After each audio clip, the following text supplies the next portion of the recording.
Morning. We're pretty mild for the moment, but winds will be picking up this afternoon and evening. Wind gusts 30 to 35 miles per hour. Pretty common statewide, where you see the yellow east of Albuquerque, Las Vegas, Santa Rosa, Tucumcari.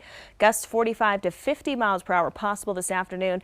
And that tiny area of orange down in the southeast is a high wind warning for the Guadalupe Mountains. Now, as we take a look at your 7-day forecast, temperature this afternoon okay in Albuquerque. We should make it to a high of 71.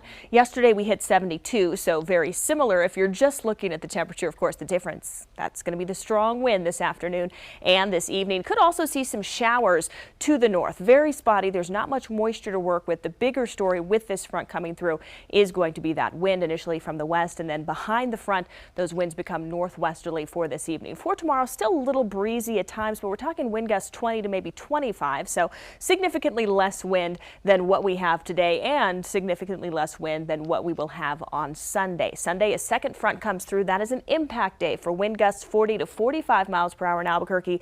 We also cool down, highs in the 60s. In fact, the coolest day Monday, 63, and then all the way at the end of the 7-day, another front that will once again pick up those winds. Well,